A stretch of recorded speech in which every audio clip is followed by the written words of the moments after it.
प्रधानमंत्री नरेंद्र मोदी टोक्यो से चाइना के लिए उड़ान भर चुके हैं। वहाँ एससीओ की मीटिंग होगी। एससीओ क्या है? संघाई कोऑपरेशन ऑर्गेनाइजेशन, और उसमें चाइना का ही बोलबाला है। उसका नाम ही है संघाई कोऑपरेशन ऑर्गेनाइजेशन। संघाई मतलब चीन की सबसे बड़ा शहर बीजिंग के बाद। तो उस जो कोऑपरेशन है, संघाई सहयोग संगठन, संघाई कोऑपरेशन ऑर्गेनाइजेशन, उसमें चीन का ही दबदबा है और भारत उसका सदस्य है, पाकिस्तान भी सदस्य है। तो उस मीटिंग को अटेंड करने हमारे प्रधानमंत्री नरेंद्र मोदी उड़ान भर चुके हैं। यह मीटिंग तियानजिन शहर में, चीन का नगर पालिका शहर है, बहुत सुंदर विकसित हो चुका है। तो उस शहर में एससीओ की पहली बार मीटिंग हो रही है। तो इस यात्रा से प्रधानमंत्री और भारत को क्या हासिल होगा? देखिए, ये जो ट्रेड का जो मामला है, व्यापार का जो परिदृश्य बदल गया है और वह ट्रांसफ़र हो गया है। पहला भारत और अमेरिका से जो ट्रेड था, भारत और यूरोपीय देशों से जो ट्रेड था, वह ट्रांसफ़र होकर चाइना की तरफ शिफ्ट हो गया है। ये जब से ट्रंप ने टैरिफ लगाया तब से अब ये जो ट्रेड, अब देखिए, इतना बड़ा विवाद था भारत और चीन के बीच। 4 साल से बातचीत बंद थी, बोलचाल बंद था। तो अब केवल ट्रंप के टैरिफ से अब ये बोलचाल फिर से शुरू हुआ है। यहाँ अपने यहाँ विदेश मंत्री चाइना गए, वहाँ के चाइना के विदेश मंत्री भारत आए, और चाइना के विदेश मंत्री भारतीय प्रधानमंत्री से मिले और भारत के विदेश मंत्री चाइना के राष्ट्रपति से मिले। तो ये जो मीटिंग है बहुत महत्वपूर्ण है और इस मीटिंग का फोकस मुख्यतः ग्लोबल साउथ और ब्रिक्स ने जो आवाज़ उठाया है, ब्रिक्स ब्राज़ील, रसिया, इंडिया, चाइना, साउथ अफ्रीका और प्लस 5 कंट्री और 5 और जुड़ गए हैं। ब्रिक्स में से 10 मेंबर हो गए हैं। तो जो ब्रिक्स ने आवाज़ उठाया है ग्लोबल साउथ का, विशेषकर अफ्रीकी देशों, अफ्रीका में 54 देश हैं और इन 54 देश का विकास के लिए संघाई कोऑपरेशन ऑर्गेनाइजेशन में बैठक होगी। उसी पर चर्चा किया जाएगा कि इसे ग्लोबल साउथ को मजबूत किया जाए। और देखिए, ये संघाई कोऑपरेशन ऑर्गेनाइजेशन है, इस बात पर भी चर्चा करेगा कि जो ब्रिक्स ने सुझाव दिया है, ब्रिक्स का जो समिट हुआ है 2025 में, रियो समिट, तो उसमें ये सुझाव आया है कि ब्रिक्स खुद का करेंसी डेवलप करेगा व्यापार के लिए। तो संघाई इसको आगे बढ़ाएगा, ये प्रश्न है। अगर संघाई कोऑपरेशन एससीओ इसको आगे बढ़ाएगा। अब एससीओ अगर इसको आगे बढ़ाता है तो बहुत अच्छी बात है, एससीओ भी ब्रिक के साथ आ जाएगा। देखिए, एक आसियान है, association of south east Asian nation, तो उसमें भी 10 मेंबर है। तो वो जो आसियान है, जिसमें म्यांमार है, इंडोनेशिया है, मलेशिया है, फिलीपींस है, वगैरह वगैरह, इंडो चाइना के देश हैं। तो वो देश और ब्रिक्स संगठन, आसियान संगठन और ब्रिक्स का संगठन, ये जो संगठन है ये अब एक तरफ आ गए हैं ट्रंप के टैरिफ के बाद, क्योंकि ये इन संगठनों पर ट्रंप ने ताबड़तोड़ टैरिफ आरोपित किए हैं, जिसमें मुख्य है ब्राज़ील 50%, भारत 50%। और ये सब रूस को विवश करने के लिए कि रूस शांति पर रास्ते पा जाए। तो ये अमेरिका का मानना था कि ये सहयोग कर रहे हैं रूस का।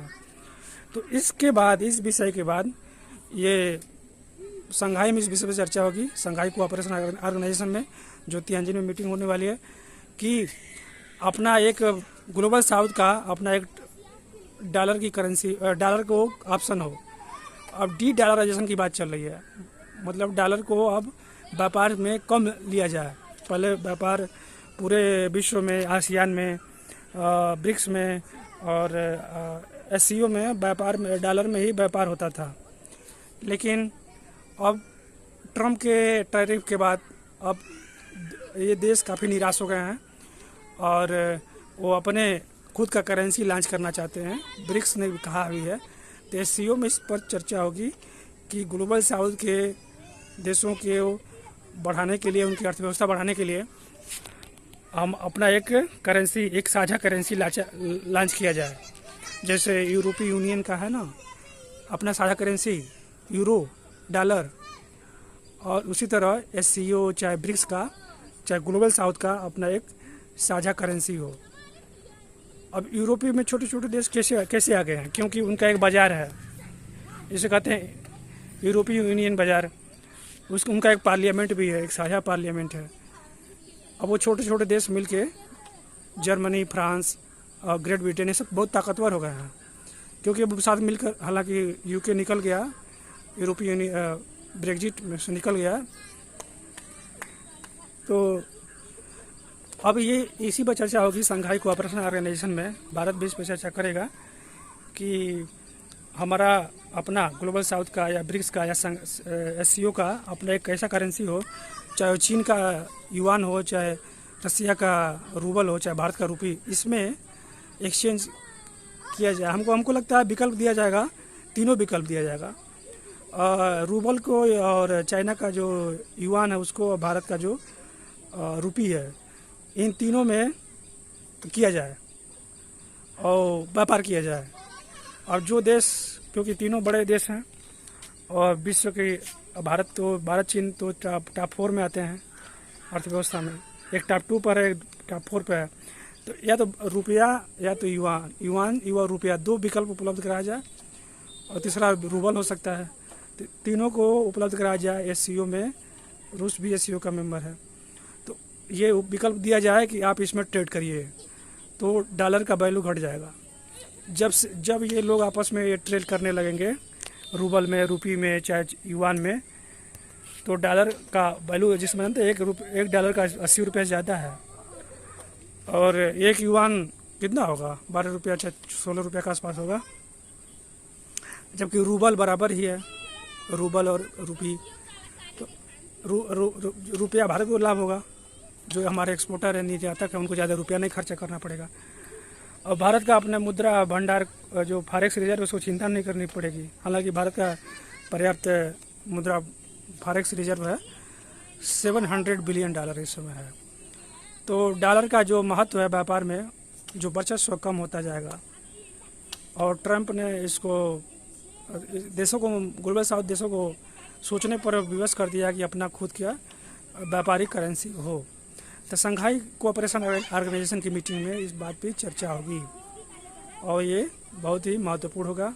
दूसरा एक देश है पाकिस्तान, वो भी इसका सदस्य है SCO की, हालांकि वो इस समय अमेरिका के करीब है, और अभी यहाँ के, देखिए पाकिस्तान में अभी जो लोकतांत्रिक रूप से चुनी गई सरकार है, उसका वर्चस्व कम है, उसका कम चलता है। वहाँ के जो जनरल हैं, आर्मी जनरल, उनका वर्चस्व चलता है। वही अमेरिका 2 बार गए, और वही वहाँ के राष्ट्रपति, अमेरिकी राष्ट्रपति से मिले। तो अब देखिए, इस मीटिंग में दिलचस्प बात है कि वहाँ के जनरल आते हैं कि वहाँ का प्रधानमंत्री आता है पाकिस्तान का।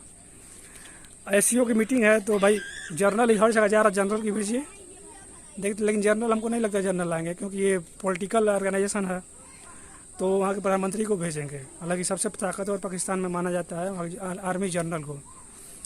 तो ब्रिक्स देश 2 पॉइंट पर चर्चा करेंगे, एक तो व्यापार, और दूसरा वो व्यापार किस में किया जाए। और भारत के प्रधानमंत्री इस मीटिंग के अलावा चीन के राष्ट्रपति शी जिनपिंग से द्विपक्षीय मीटिंग भी करेंगे, और ये मीटिंग महत्वपूर्ण है, क्योंकि भारत और चीन का जो है, जो द्विपक्षीय व्यापार है, काफ़ी ज़्यादा है, और उसमें झुका हुआ चीन की तरफ, चीन इसमें लाभ है। तो भारत इस पर जोर देगा कि भाई हमारे लिए भी अपना मार्केट खोलिए, ताकि हम संतुलन हो, बराबर हो व्यापार में, केवल आपको ही लाभ हो रहा है। भारत ने गलवान घटना के बाद बहुत सारी चीनी कंपनियों को बैन कर दिया था, और टिकटॉक को भी बंद कर दिया था, और बहुत सारे उसके कंपनियां, मोबाइल कंपनियों की भारत से मेक इन इंडिया के तहत उसका महत्व कम हो जा रहा है। IPL का जो वीवो था, वो भारत ने, टाटा ने उसको अब स्पॉन्सर, भारतीय कंपनी स्पॉन्सर कर दिया है। इस प्रकार भारत SCO में, भारत जो द्विपक्षीय मीटिंग करेगा चीन के साथ, उसमें मुख्यतः व्यापार पर ही चर्चा होगी, और जो डिस्प्यूट है, बॉर्डर डिस्प्यूट, उसको अभी उस पर भी अगर मोटी मोटा चर्चा हो जाएगी, भाई हम इसको सुलझा लेते हैं। पहाड़ी एरिया है, सैनिक हमेशा कंफ्यूज रहते हैं कौन सा एरिया मेरा, कौन सा एरिया है, जिसको डिप्लोमेसी स्तर पर इस पर चर्चा होगी कि सैनिक को ज़्यादा नुकसान ना हो, क्योंकि सैनिक देशभक्त होता है, वो भी अपने देश की रक्षा कर रहा है, ये भी अपने देश की रक्षा कर रहा है, दोनों ओर के। तो आपस में संघर्ष हो जाता है उन लोगों का, गलवान में ही हुआ था। तो अभी इस पर भी अगर डिप्लोमेसी स्तर पर चर्चा हो तो बहुत अच्छा है। देखिए, अभी तो अब मोदी जी वहाँ पहुँचने वाले हैं तियानजिन में, देखते हैं आगे कल क्या होता है। तब तक के लिए मिलते हैं, अगली वीडियो में नेक्स्ट चर्चा करने के लिए कि तियानजिन में क्या भारत को क्या मिला, भारत ने किस चीज़ पर चर्चा की।